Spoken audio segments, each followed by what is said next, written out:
मोको कहाँ ढूंढे रे बंदे, मैं तो तेरे पास में। ना तीरथ में ना मूरत में, ना ही एकांत वास में, ना मंदिर में ना मस्जिद में, ना कावे कैलाश में, मैं तो तेरे पास में बंदे, मैं तो तेरे पास में। नमस्कार, मैं हूं सुशील और स्वागत कर रहा हूं सुशील संवाद में। साथियों,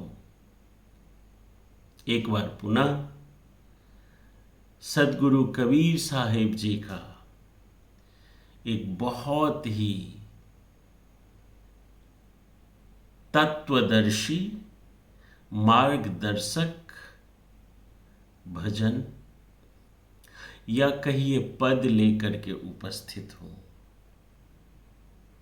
क्योंकि सदगुरु कबीर साहब जी सच मायने में ऐसे संत थे जो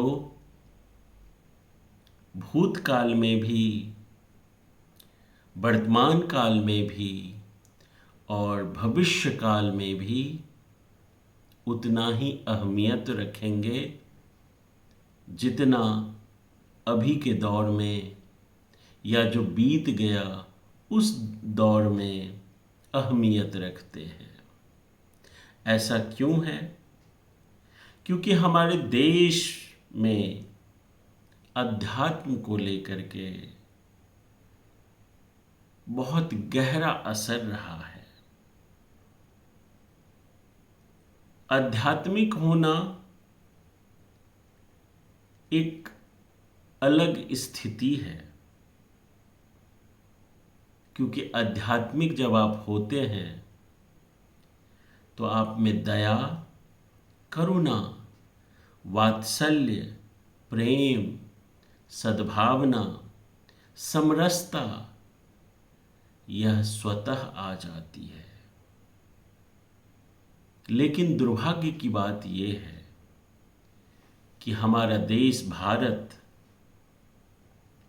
इतना आध्यात्मिक होते हुए भी यहाँ पे पाखंड, अंधविश्वास, जातिवाद,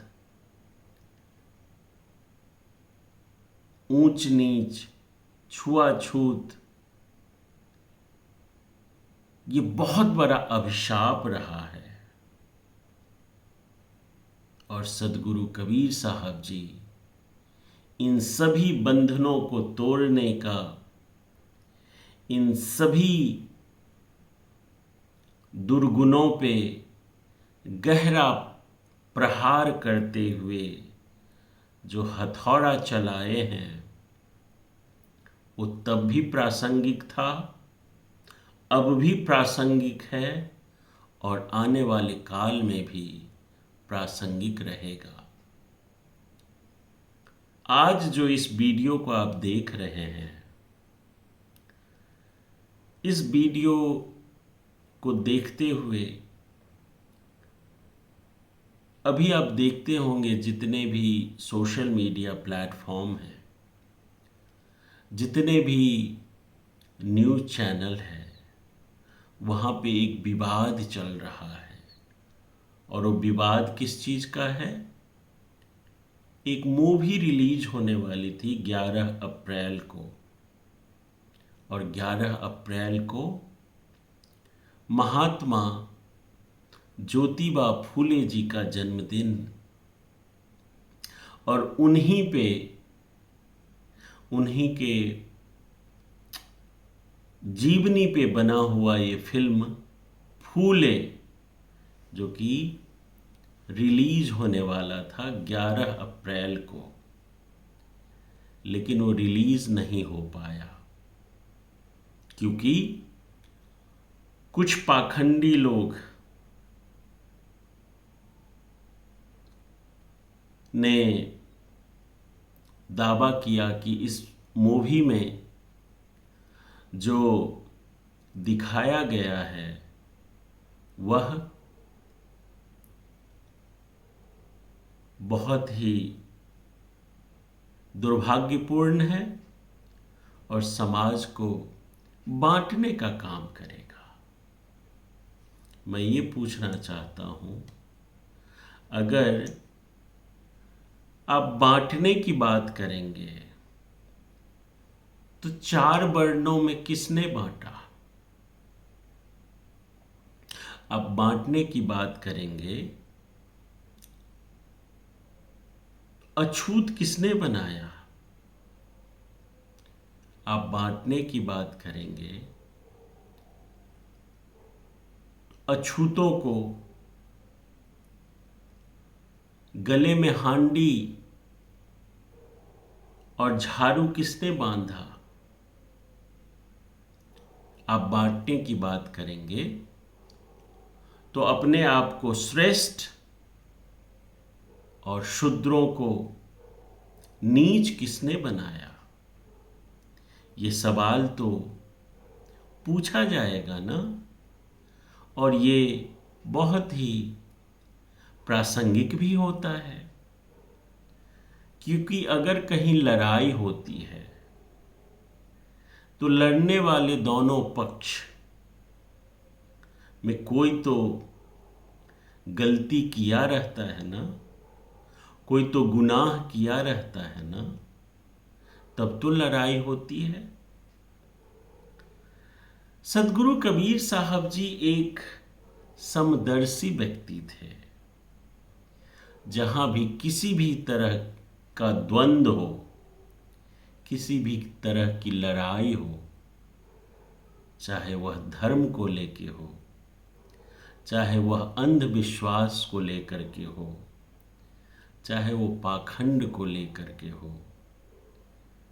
वो ऐसे समदर्शी व्यक्ति थे कि सबको बिना बेहिचक सबको बुराई से अवगत कराते थे और सतमार्ग के लिए प्रेरित करते थे। आज का जो ये भजन है, मोह को कहाँ ढूंढे रे बंदे, मैं तो तेरे पास में, ना तीरथ में ना मूरत में, ना ही एकांतवास में, ना मंदिर में ना मस्जिद में, ना काबे कैलाश में, ना तो तेरे पास में बंदे, मैं तो तेरे पास में बंदे, मैं तो तेरे पास में। इस भजन में मोह को कहाँ ढूंढे रे बंदे, मैं तो तेरे पास में, एक बहुत गहरा आध्यात्मिक संदेश देता है। इसका मुख्य उद्देश्य ईश्वर या आत्मा को बाहर कहीं तीर्थ, मंदिर, मस्जिद, मूर्ति या विशेष स्थानों में खोजने की जरूरत नहीं है, क्योंकि वह हमारे भीतर है, हमारे हृदय और आत्मा में ही मौजूद है। तो साथियों, सदगुरु कबीर साहब जी कहते हैं कि मोह को कहाँ ढूंढे रे बंदे, मैं तो तेरे पास में। हे मानव, तू मुझ परमात्मा को बाहर क्यों खोज रहा है? मैं तो तेरे बेहद पास हूँ, तेरे ही भीतर हूँ। ना तीरथ में ना मूरत में ना एकांतवास में, मैं किसी तीर्थ यात्रा में नहीं, ना ही पत्थर की मूर्तियों में, और ना ही किसी एकांत तपस्या या जंगल में छिपा हूं। अर्थात ईश्वर को बाहरी साधनों में सीमित मत मानो। ना मंदिर में, ना मस्जिद में, ना कावे कैलाश में। मैं किसी विशेष धर्म स्थल या पवित्र पर्वत में भी सीमित नहीं हूँ। यह एक सर्व धर्म संभाव का संदेश है। ईश्वर सार्वभौमिक है, सबका है। मैं तो तेरे पास में बंदे, मैं तो तेरे पास में।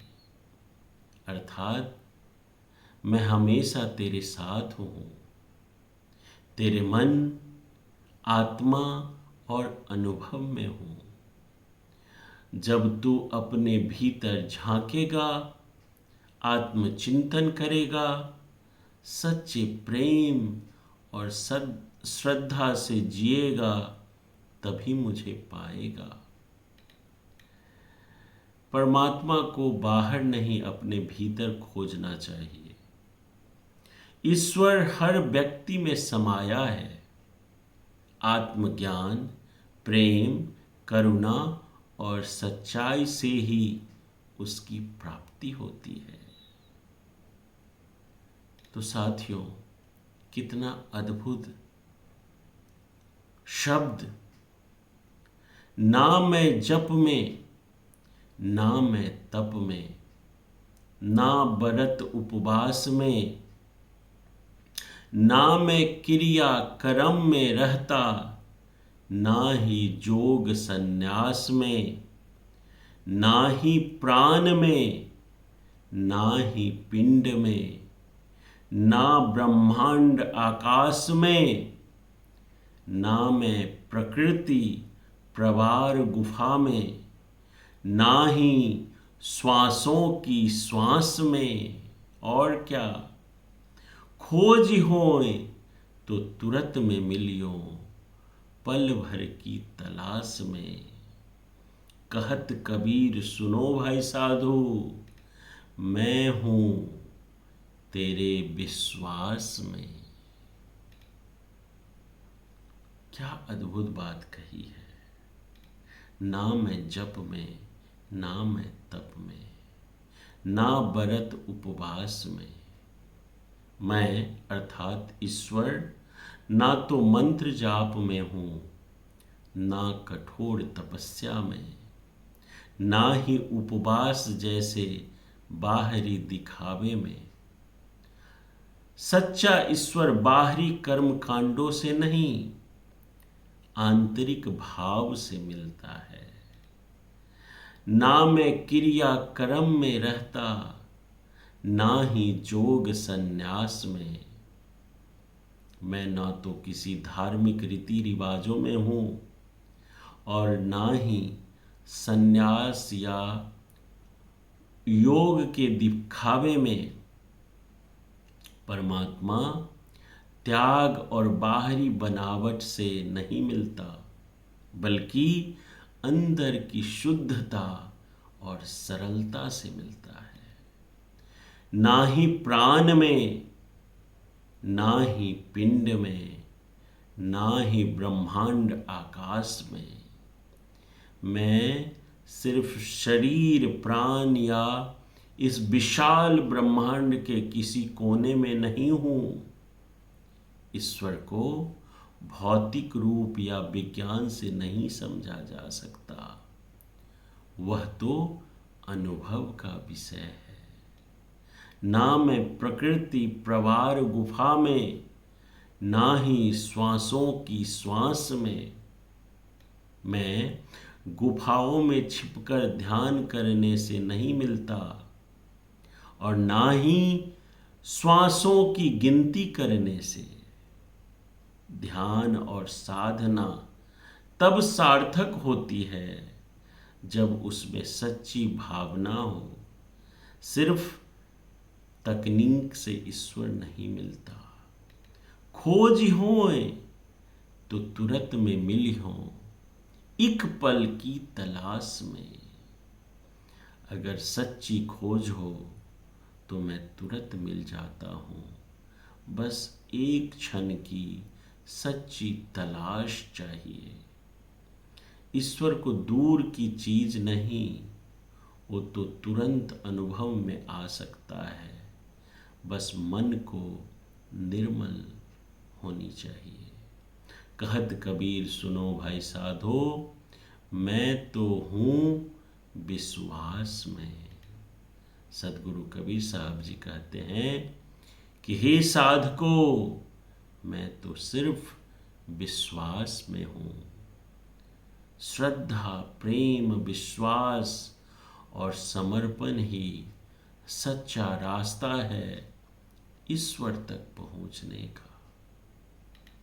तो साथियों, आज का ये भजन का विश्लेषण कैसा लगा जरूर बताइएगा। अच्छा लगे तो अपने जैसे साधकों को ये भेज करके उन्हें भी इससे लाभान्वित कीजिएगा। मिलते हैं किसी और वीडियो में, तब तक अपना ख्याल रखिए। बहुत बहुत आभार।